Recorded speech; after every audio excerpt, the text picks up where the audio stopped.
WWE Backlash last night was probably the best pay-per-view I have seen since I've started watching the WWE again in the last 2 years or so. It was phenomenal.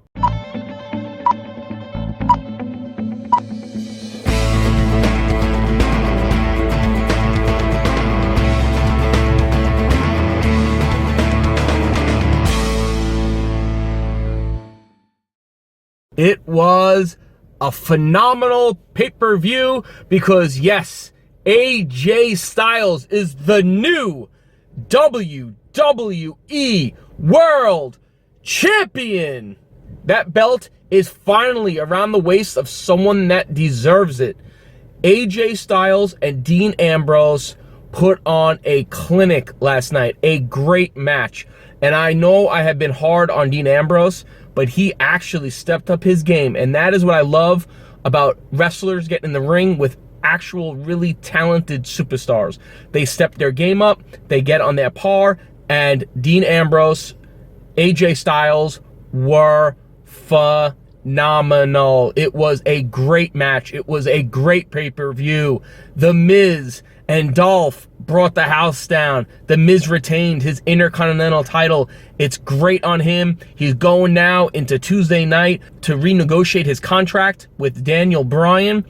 I don't know if they're setting something up with Daniel Bryan versus The Miz. We all know that Daniel Bryan's doctors and every doctor other than a WWE doctor has cleared him that he could wrestle. The WWE has been a little scared on that part, and their doctors haven't cleared him. That's why he did the whole retirement thing. Will he come back? Will he face The Miz for the Intercontinental title? Who knows? But I am loving what is going on Smackdown Live. Then you get the tag team tournament. The Usos, heel turn, full heel turn, came out with new clothes, mean-looking faces. They were dirty tag team. It was fantastic. They beat the Hype Brothers, who were also great. The Hype Brothers, Zack Ryder, Mojo Rawley. It was great. Awesome match. Usos go over. They do the chop block to Ryder's knee. Fantastic. They go to face Heath Slater and Rhino, Beauty and the Man Beast, and they have another great match. There is a trend happening here at WWE Backlash of great matches. Would you believe it? I didn't do it in my predictions. I was fine. I'm glad I got this prediction wrong. I thought they were going with the Usos. They did not. They put the new WWE Smackdown Tag Team Championships around the waist of Rhino and Heath Slater. Sign Heath Slater, baby. Woo! The free agent has now got a home on Smackdown Live. Oh man, what a pay-per-view. It started off with this six-pack Women's Championship. The first ever SmackDown Women's Championship was won by none other than Becky Lynch, the one who deserves it the most in that six-pack. But it was so awesome to see Alexa Bliss, Carmella, Naomi, Nikki Bella, Natalya. They all brought the house down. This pay-per-view was awesome. I am not even joking. I bash these pay-per-views because they're usually boring, bland, and I was very fearful when it started and Shane McMahon and Daniel Bryan came out. I was like, oh my God, here we go. 6 matches. They're going to come out and do all these talking stuff. That was it. There was no more of that stuff. It was just great wrestling. And I actually saw idiots on Twitter saying, oh my God, this is the most boring wrestling show. It's a wrestling show. It's supposed to have awesome, great, long wrestling.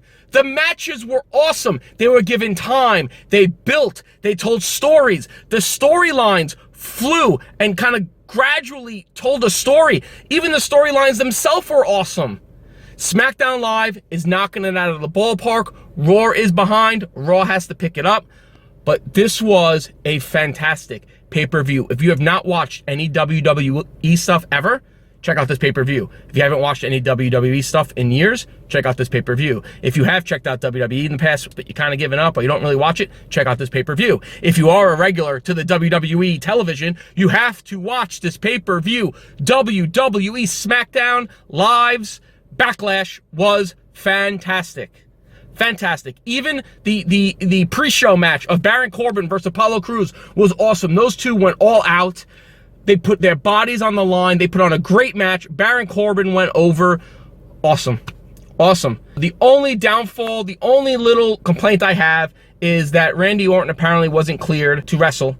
I actually got a message from a fellow YouTuber and friend of Everyday Geek of our channel, Sean, over at the Dark Knight Nerd Corner. He had heard a rumor that Orton was not cleared to wrestle. So I was like, okay, what are they gonna do? They announced the Bray Wyatt won, they counted out Randy Orton, and then Kane comes out. It was a no disqualification match. Kane and Bray Wyatt went at it. It was a really entertaining match for what it was. It was really good. Bray looked great. Orton comes out and causes Bray Wyatt to lose to Kane. That was my only blip on the radar, was that I'm tired of seeing Bray get buried. They should have had him beat someone like Kane, who doesn't really need to go over. But I guess they're going to build it as Bray will now say, hey, Randy Orton cost me that match, and it'll continue their feud. But it just sucks to see Bray Wyatt get pinned by Kane. Otherwise, 5-star pay-per-view, awesome pay-per-view.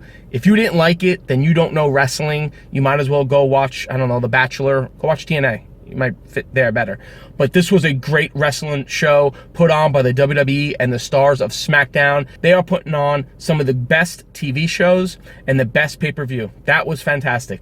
Go check it out. Let me know what you thought of the show. Leave your comments below. Remember to hit up the red subscribe button. That helps us grow, and that gives you notifications of all our videos. You can find me on Facebook, Twitter, and Instagram at Everyday Geek TV. Thanks, guys. Adios. And remember, have yourself a phenomenal day.